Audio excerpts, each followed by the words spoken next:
Assalamualaikum warahmatullahi wabarakatuh. Perkenalkan, nama saya Permata Fona dari kelas kromatografi lanjut tahun 2024-2025 dengan dosen pengampu Prof. Dr. Ernad Rinaldi Idrus.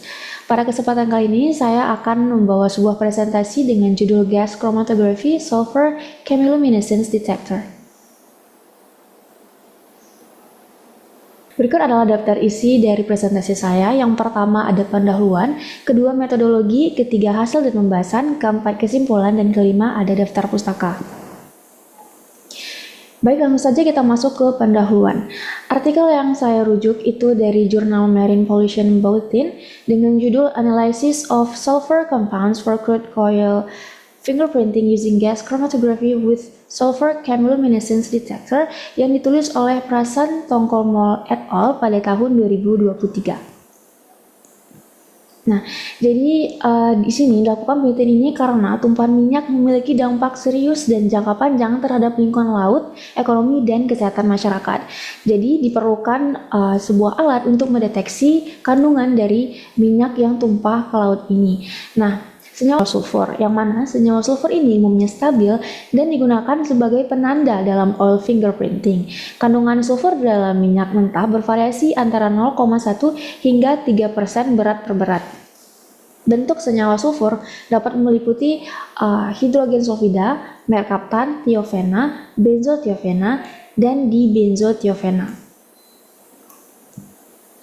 Nah, di sini dapat kita lihat apa yang terjadi jika minyak tumpah ke laut. Nah, pertama, minyak dapat tersebar yang diakibatkan oleh angin, dia akan mengikuti arah angin. Kemudian beberapa akan terevaporasi yang diakibatkan oleh cahaya matahari. Kemudian dia juga dapat teroksidasi. Selanjutnya dia dapat sinking atau jatuh ke dalam laut, yang mana beberapa akan terdispersi dan beberapa akan mengalami disolusi. Selanjutnya yang tenggelam ke bawah ini akan mengalami sedimentasi dan juga beberapa akan mengalami biodegradasi di dasar laut sini. Nah, umumnya digunakan GCMS untuk menganalisis senyawa sulfur. Namun ditemukan alternatif lain yaitu GC-SCD atau singkatan dari Gas Chromatography Sulfur Chemiluminescence Detector, yang mana detektor ini memiliki respon linear dan ekimolar untuk senyawa sulfur. Kemudian dia juga memiliki sensitivitas dan selektivitas yang tinggi. Nah, keunggulan SCD dibanding dengan MS yaitu waktu analisisnya itu lebih cepat, analisis data lebih sederhana, dan biaya relatif lebih rendah. Sehingga GC-SCD ini tergolong lebih baik daripada GC-MS untuk saat ini. Nah, langsung saja kita masuk ke metodologi. Yang pertama itu dilakukan simulasi weathering sample atau simulasi pelapukan sampel. Di sini ada 5 sampel yang diambil dari Laut Murban, Al-Shahin, Upper Zakum, Pasflor, dan Patani. Jadi dari sampel ini diambil 10 mili dan dimasukkan ke dalam air laut yang telah disiapkan dalam sebuah chamber kaca. Nah, di sini akan dilakukan pelapukan selama 30 hari, yang mana chamber ini akan diletakkan di tempat terbuka yang ada matahari dan angin. Kemudian dilakukan ekstraksi crude oil, di mana 10 ml pelarut enhexan di klorometana 1:1 dimasukkan ke dalam minyak mentah, lalu ditambahkan 0,5 gram natrium karbonat, divoltex selama 5 menit. Kemudian supernatan yang didapatkan itu disaring menggunakan filter jarum nilon 0,45 mikrometer, yang mana ini kemudian akan dimasukkan ke dalam alat GC. Nah, ini adalah analisis senyawa hidrokarbon dan sulfur menggunakan GC. Ini adalah beberapa pengaturan alat yang mana di sini digunakan. Salah satunya itu adalah gas helium, kemudian suhunya itu dikendalikan pada 300 derajat Celcius, kemudian suhu detektor SCD pada 800 derajat Celcius. Kemudian 2 standar kimia itu digunakan di benzotiofena atau DBT dan 46 dimetil tiofena atau 46C2-DBT. Oke, kita langsung lanjut saja. Ini merupakan gambaran kerja dari gas kromatografi. Yang pertama ada carrier gas. Yang mana ini adalah gas pembawa senyawa ke dalam kolom. Nah, gas ini dapat berupa helium, nitrogen, ya, atau hidrogen. Yang mana gas-gas ini adalah gas inert atau gas yang tidak bereaksi dengan senyawa pada sampel yang kita masukkan. Kemudian ada flow controller. Di sini adalah alat atau bagian yang mengontrol laju alir dari gas pembawa kita. Selanjutnya ada kolom. Kolom ini adalah area tempat pemisahan senyawa pada sampel, ya, yang mana kolom ini sendiri diletakkan di dalam oven, dan oven inilah yang dapat mengatur suhu sesuai dengan senyawa yang ingin kita pisahkan. Kemudian di sini ada sampel injektor, di mana tempat sampel diinjeksikan. Kemudian selanjutnya ada detektor. Nah, jadi detektor ini adalah pada artikel ini menggunakan FID dan SCD. Selanjutnya sampel itu akan dibuang dan sinyal yang diberikan oleh detektor akan ditampilkan pada monitor di sini. Oke, tahap selanjutnya adalah pengolahan data dan analisis statistik. Di sini digunakan analisis secara triplo untuk menghitung rasio diagnostik dan standar deviasi relatif, kemudian rasio diagnostik setiap senyawa sulfur terhadap 2,4,6 trimethyl-dibenzotiofena dihitung dan digunakan dalam plot korelasi XY mengikuti protokol NORTEST untuk mencocokkan sampel tumpahan minyak dengan sumber yang dicurigai. Kemudian, penilaian kecocokan dilakukan berdasarkan tumpang tindih error bar pada plot regresi linear X sama dengan Y dengan batas kepercayaan 95% dan 98%.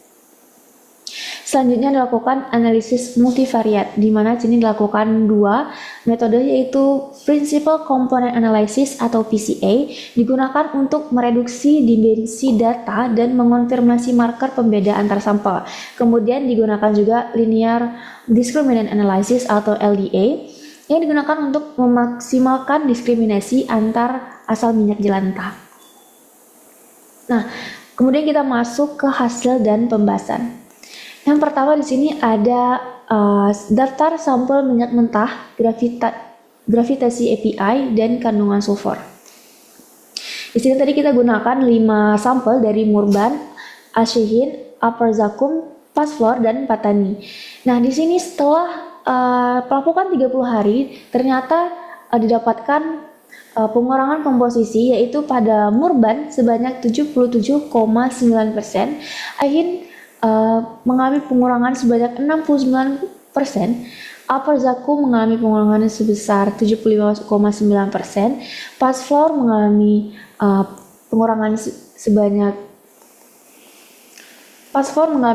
sebanyak 58%, dan Patani sebesar 36,8%. Nah, hasil ini didukung oleh API gravity, yang mana semakin besar API gravity maka artinya semakin ringan senyawa tersebut. Selanjutnya ini adalah daftar biomarker senyawa sulfur dalam minyak mentah untuk rasio diagnostik. Nah, jadi di sini adalah senyawa-senyawa yang digunakan untuk atau digunakan sebagai penanda pada kromatogram GC kita nanti. Oke, selanjutnya adalah analisis senyawa sulfur dalam minyak mentah.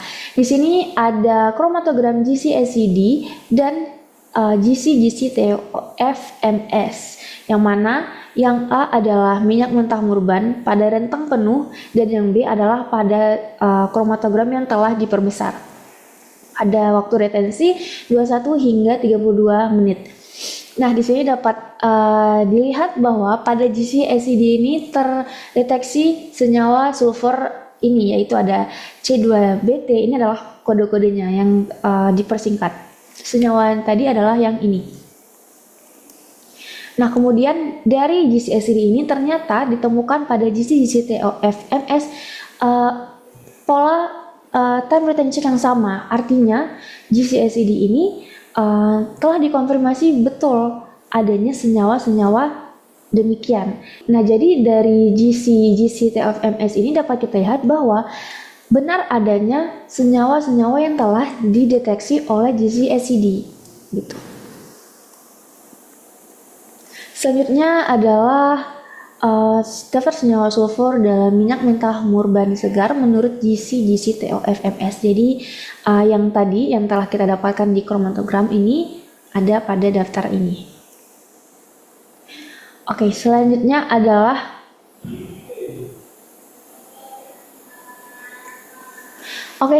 adalah distribusi senyawa sulfur dalam minyak mentah segar dan minyak mentah yang telah mengalami weathering. Di sini ditampilkan dari minyak mentah murban karena tadi minyak mentah murban yang mengalami pengurangan komposisi yang paling besar yaitu 77,9%. Nah, jadi yang warna biru ini adalah minyak mentah yang fresh dan yang merah adalah yang telah mengalami pelapukan. Dapat kita lihat hasilnya di sini pada GC SCD ya. Munculnya pola pemisahan yang sama antara yang fresh dengan yang weathered. Ini artinya si GC SCD ini dapat detektor SCD ini dapat mendeteksi senyawa sulfur yang ada pada minyak walaupun telah mengalami dekomposisi atau telah mengalami pengurangan.